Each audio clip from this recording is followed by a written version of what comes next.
Call all hands. Beat to quarters.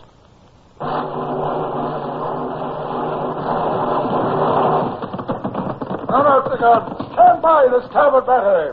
One broadside into it, if you please, Captain Bush. Pointers on target. Flintstocks ready. Aye, sir. Ready. Fire up.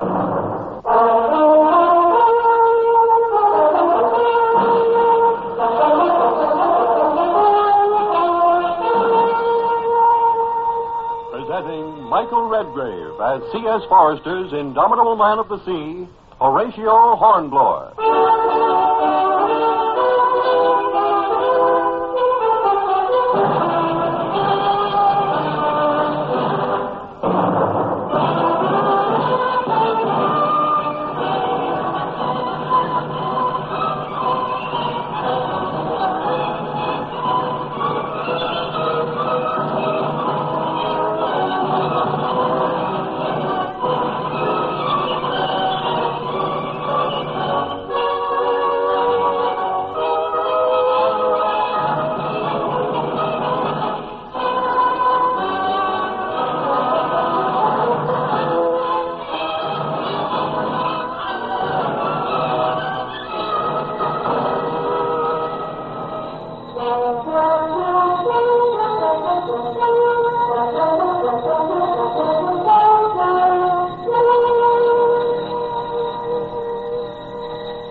Strange how hard life can be while at sea, and yet how much a man can approve of it, even welcome it.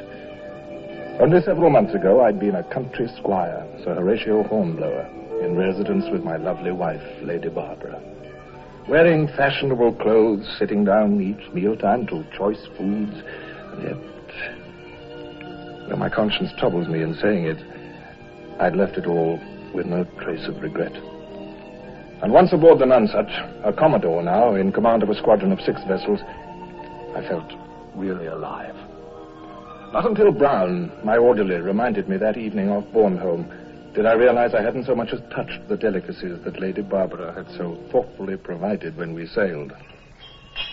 There's cheese, sir, and there's wine, and there's butter in crocks. Her ladyship made a special point that the butter would turn rancid unless it was used, sir. What time for supper already, Brown? 4 bells, sir. And Captain Bush is dining with you as usual. I should think a bit of cheese instead of ship's biscuit and salt beef would be a welcome change. There's nothing wrong with biscuits and beef, Brown. Good Navy fare, both of them. Oh, yes, sir. But begging your pardon, sir, A signal from the Raven, sir. The Raven? What is it? She sighted a Swedish vessel that wants to speak with the Commodore. I see. Must have someone of importance aboard. Right, I'll come on deck. Ask Captain Bush if he'll be kind enough to join me. Aye, sir. Sir? What, Brown? Oh, what we shall have for supper? Oh, suit yourself, Brown. Suit yourself.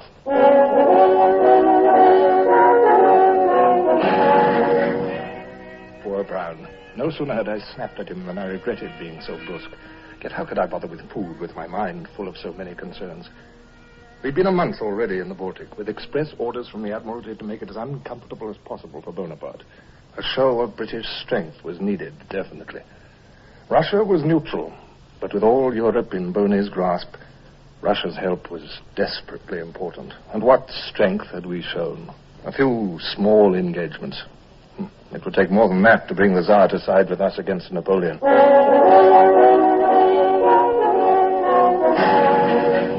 As I stood on the quarterdeck beside Captain Bush, waiting for the Swedish vessel to come alongside, I came near to telling him my doubts and worries. I decided against it, at least for now. There's 2 of them coming aboard, sir. Caught a glimpse of that first one. I'd say a Swede. I hope he brings some news, whoever he is. How long has it been since we've had any, Bush? I'd say weeks, sir. So should I. For all we know, Bonaparte may have already attacked Russia.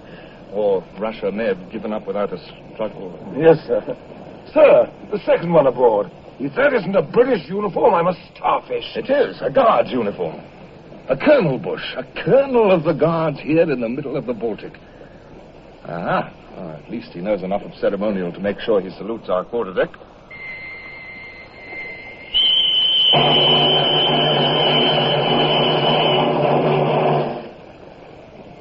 Good evening, sir. You are Captain Sir Horatio Hornblower? Yes, Commodore commanding this squadron. I'm Colonel Lord Wychwood. I've dispatched you from our ambassador at Stockholm, sir, and I've also several of the latest newspapers. Newspapers? Oh, good. We've been quite short on news, of course. Yes, I'm sure you have.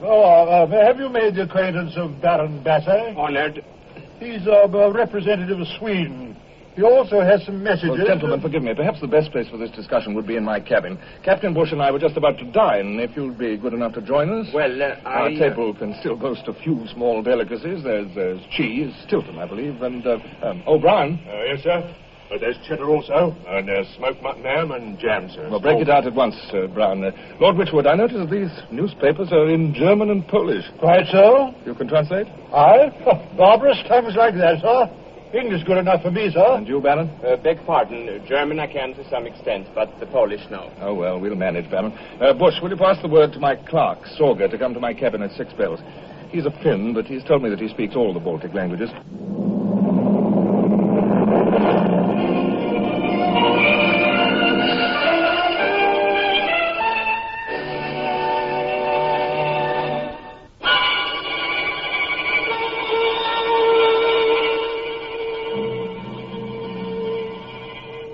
This one is the Königsberger Hartentsche Zeitung, Sir Horatio, published under French censorship, of course. It reports on a meeting at Dresden. Bonaparte is there. At Dresden? Yes, Baron. Oh, go ahead, Sorger, go ahead. There are 9 army corps. At Dresden, at Warsaw, at Danzig. All aimed at Russia, it appears, Hornblower. How many men would you say that meant altogether? Well, you'll be able to calculate that better than I, Colonel. Oh, yes, army men, of course. No, but I'd say it might come to 500,000. But here is something, Sir Horatio. The Warsaw Gazette has a long article about Russia. Well, read it, Sorger, read it. It calls Alexander the barbarian ruler of a barbarian people. Thank you, Sorger. Yes, I think that will do for now. Yes, sir. Good night, gentlemen. A strange one, that one, Commodore. He has hate in his eyes. Possibly, Baron Basse. However, it grows late, and if you and Colonel Wychwood intend going back ashore, we'd best... Commodore Hornblower, I don't think we are going ashore. What's that? To put it another way, Baron Basse and I wish to stay on board the Nonsuch. This is a ship of war, Colonel. I'm afraid I must... Quite so. Allow me to present this dispatch, sir. You will notice it's from His Britannic Majesty's ambassador to the court of Stockholm. Let's see. Bonaparte has invaded Swedish Pomerania. Now, this is news. Baron Basse, is Sweden then no longer neutral? There has been no formal declaration of war. Yes, but you have been invaded. I understand, yes. Much still depends on Russia, is that it? Everything depends on Russia. We scarcely could move alone. Well, Baron, that's one reason we are here, to prove to you that you are not alone. The balance of the dispatch explains more fully, Sir Horatio. Yes, thank you.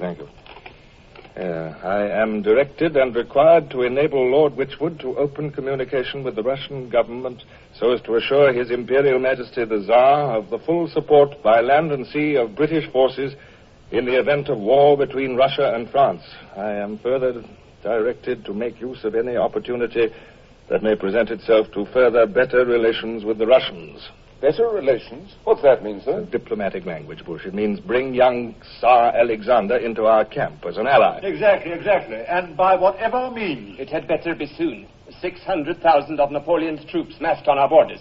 A show of strength that Sweden cannot match. We've got our own strength, Baron. Strength, Captain Bush.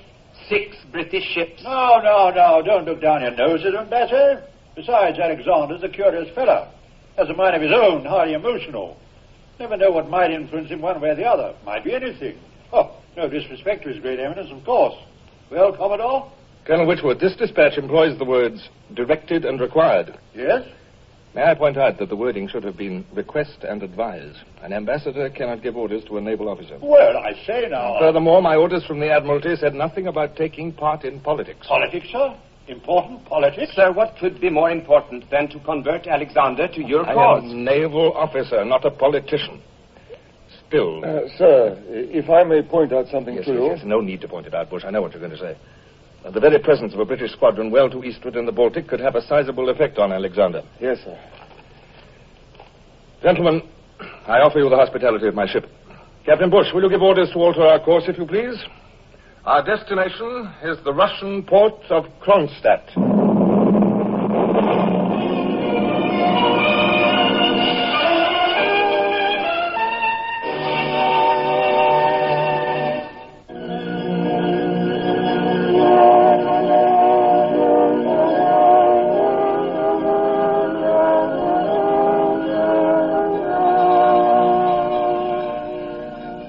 We had arrived in Kronstadt harbor, but all night long we lay under the guns of Russian fortresses. I tried to show much more assurance about this whole queer project than I felt. But at least the Russians had returned our entering salute. The following morning, we had only one visitor, the harbor doctor, to give us pratique. I accompanied him to the sick bay and between decks. No sickness, no plague, no pestilence? None. Yes, I have seen for myself. Only the wounded man. His name? Lieutenant Mount. Yes, he does very well. After you, sir.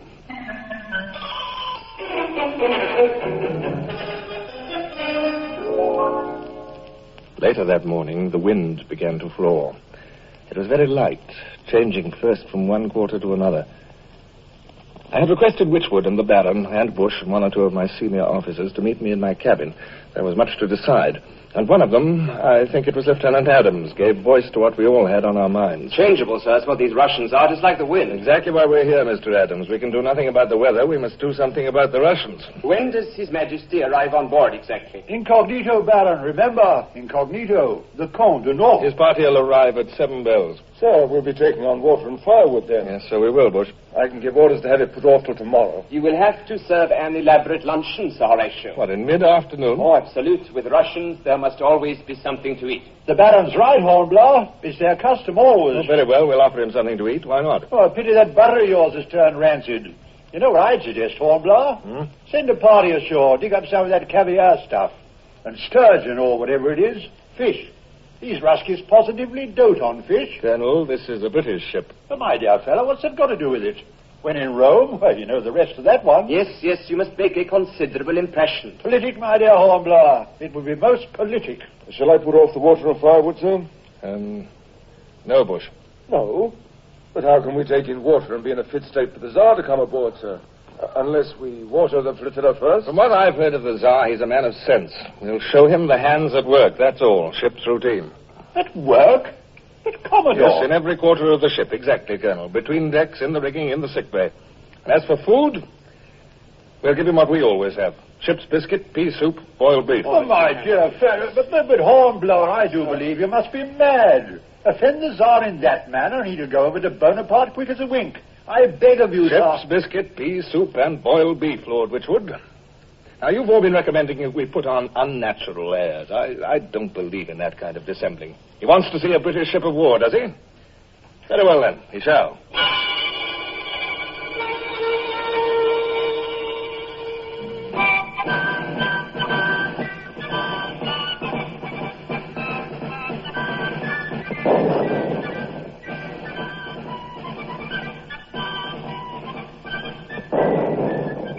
Good afternoon, Commodore Hornblower. Permit me to present the Comte de North. Good afternoon, Commodore. I hope our little visit does not discommode you greatly. Not in any way to compare to the honor done to the ship, sir. May I present Colonel Lord Witchwood? Honored, Your sir. Baron Bassey? Honored, sir. Captain Bush, master of the Nonsuch. Your servant, sir. Captain Bush, will you give orders to prepare the ship for taking on water and firewood? Monsieur le Comte, if you'd care to see more of the ship. I would indeed.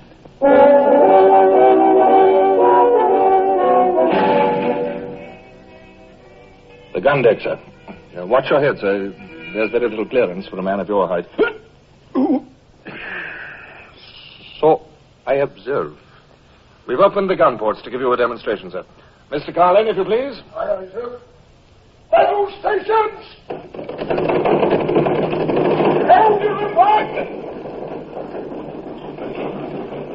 You'll notice the guns are loaded blank. Cannonballs are precious, not easy to come by when long at sea, sir. I think blank will suffice. Out shotguns! Starboard battery! Fire! Interesting. Most interesting.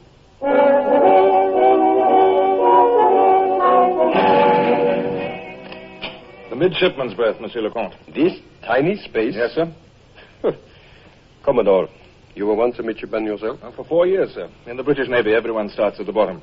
4 years? You lived 4 years in a berth like this? Well, not quite as comfortable as this, sir. I was in a frigate. This is a battleship. It's not as crowded. Yeah, I suppose it is necessary. How long have you served? I've been in the Navy 19 years, sir. How long at your present rank? As Commodore, only 2 months. 9 years before that as captain, 6 years lieutenant, and 4 years as a midshipman. 19 years. And yet you seem none the worse for it. Sir, they've been the happiest days of my life. Monsieur le Comte, it grows late. May I suggest luncheon?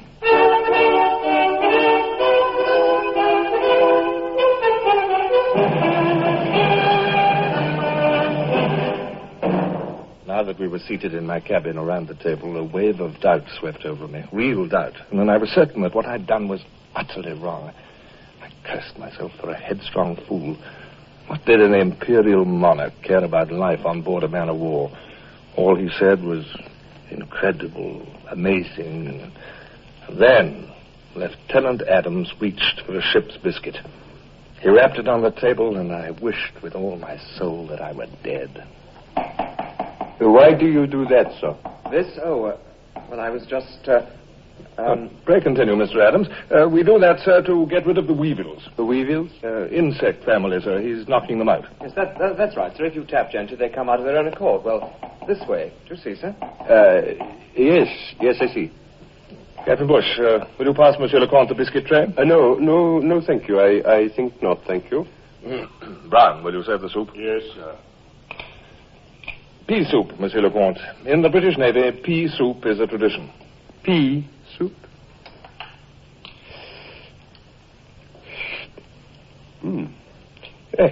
Why, this is extremely good soup. Yes, extremely. I commend it to Your Excellency. Well, I... Come, Brown, serve us all. His Excellency the Minister, Baron Bassett. I'm hungry as a bear.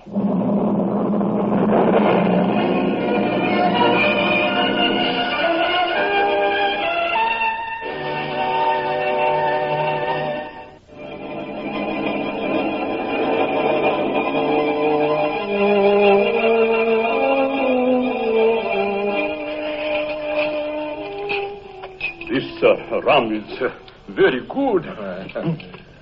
Quite strong, however. Yes, British rum, Your Excellency. The lifeblood of the Navy. Sir, does Bonaparte need a reason for invasion? He's a tyrant.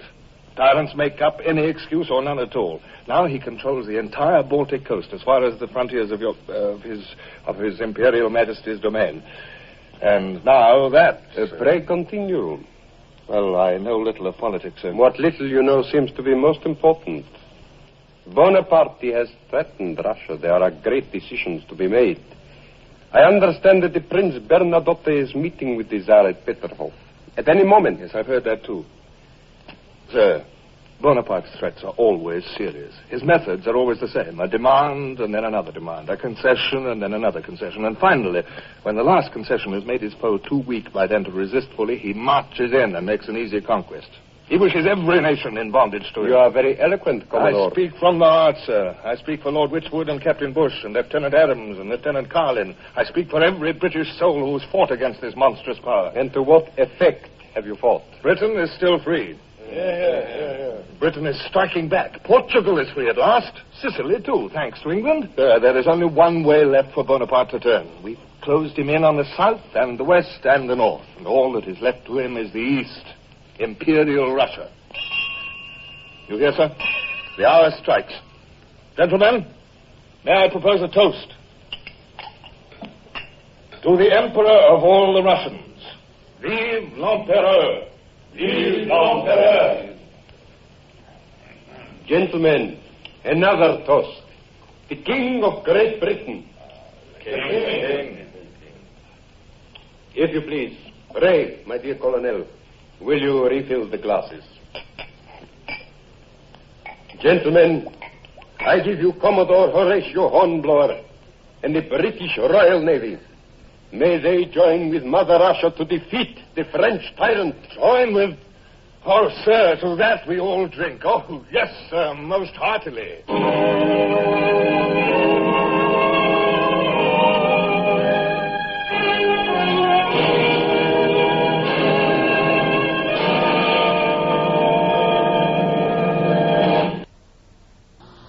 Horatio Hornblower, starring Michael Redgrave, is based on the novels by C.S. Forester. Music composed and conducted by Sidney Torch. Produced by Harry Allen Towers.